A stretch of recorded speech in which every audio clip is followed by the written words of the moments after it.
Whatever the FBI does is good with you. Wait, the Department of Justice controlled by Donald Trump even determined that Hillary Clinton didn't break the law. I like the guy with the Trump hat better. Speak to me, bro. He's better than you. He's silent. He can't say anything. He's got nothing. You know, easily one of the most hilarious things about watching Trump supporters is the fact that they just flat out like the guy. And that's all that matters. They don't care about anything he's done. They don't care about any of the news. They don't care about the scandals. They don't care about all the people he ripped off, all the scams, all the tax dodging, or the fact that he was twice impeached, or the fact that he's the only president / former president ever to be indicted in U.S. history. They just like the guy, so that's all that really counts. You know, and they're always so certain of everything, just like my man here. You have to swear on a Bible to be an elected official in the United States of America. He alleges that a Muslim cannot do that ethically, swearing on the Bible.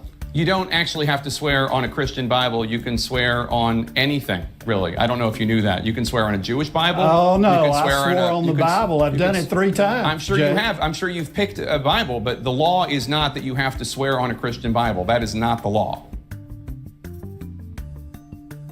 You don't know that? All right, Ted Crockett was I don't know. I know that Donald Trump did it when we made him president. Because he's Christian and he picked it. That's what he wanted to swear in on. He was absolutely positive that unless you're a Christian, you basically can't ethically or legally come into office in the United States. But, you know, that's not really the case. You can use any book. But, hey, you know, conservatism and Republicans in America, that, you know, what I like and what I want, that's all that really counts. Wait, how does that not matter? You're saying that Hillary Clinton broke the law under Donald Trump's Department of Justice. Comey said we couldn't find someone who would prosecute. No, Comey said she didn't break the law. Under the Espionage Act, Section F of 793, she did not violate it. He said that when he was testifying in Congress. Did she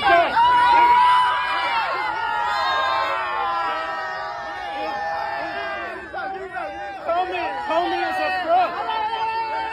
What are you so proud of yourself? Because I know what I'm talking about, you don't. Because I know what I'm talking about. And look, the corporate Democrats really just do a pitiful job in general.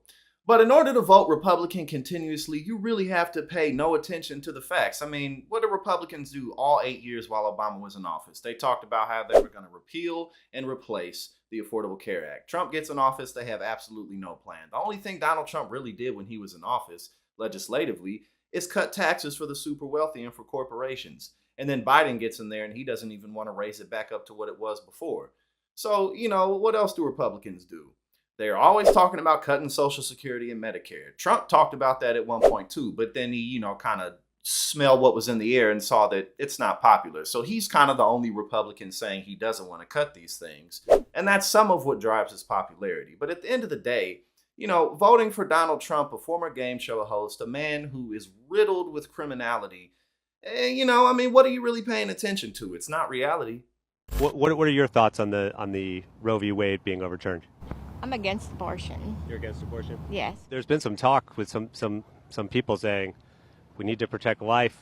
The sperm that's the seed of life. So would you be in favor of all males who are not married getting vasectomies? No. And what about you? To each their own. Clarence Thomas said yesterday maybe we should take a look at the same-sex marriage ruling. Is that something you think we should look at as well? What do I think of gay marriage?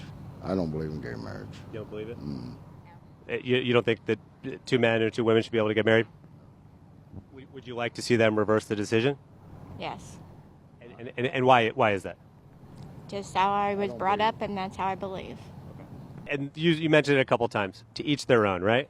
It is to each their own, but everybody should have a respect in their own biblical sense.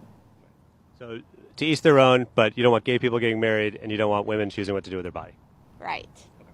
And look, oftentimes when right-wingers say to each their own, they're just saying, I want my way and nobody else's way matters. Their perspective, their point of view is the only thing that's important. Because, you know, to each their own, mind your business. Everybody should have their right to privacy. But at the same time, you know, gay people, trans people, you know what I'm saying? You know, if I don't really want to live next to black and Latino people, you know, there's nothing wrong with that. So let's just go ahead and, you know, put these segregation laws, you know, so again, that's all that we're really talking about. But it's just always hilarious to look at these people say things like, well, to each their own. You know, want you to be able to pull yourself out by the bootstraps, but then they don't follow it themselves. But ironically or unironically enough, that's why Donald Trump is so popular within the Republican Party, because his branding is that he's for the little guy. Even though he isn't, it's a little something different than what most Republicans typically spew. If I broke through, DC police sprayed me, maced me, beat me in the head with batons, kicked me in the side of the head, and was beating me on the back with the batons. Look, you can see. Yeah. Look at his eyes. That's what the DC police is willing to do to the American people. It's conservatives' favorite pastime, acting like victims. Never has any president been, ridiculed and chased after and harassed, and the entire family, I might add, as Trump has. Nobody touches anybody else's children, wife, family, and no matter what it is. Apparently, this lady is forgetting how much racism, hatred, and criticism right-wing media directed towards Michelle Obama. Fox News still jumps at any opportunity to cover the former First Lady. This segment was posted to the Fox News website less than a week ago. It's been almost 6.5 years since Michelle Obama was the First Lady, and Fox News is still going after her here. But couldn't it be, and I'm asking this again objectively, couldn't it be that it's Donald Trump, and that's why, because he has done things that are nefarious or objectionable or illegal? And has he done any? I don't know, I'm asking. I'm asking you. Okay, now, but has he done any more than Biden or anyone else? I'm only going by what the courts have said. I'm Rayvana, and welcome back to Rebel HQ. That moment right there showed just how difficult it is for conservatives to imagine that they might be wrong. Now let's go back to the original video. If I broke through, DC police sprayed me, maced me, beat me in the head with batons, kicked me in the side of the head, and was beating me on the back with the batons. Look, you can see. Yeah.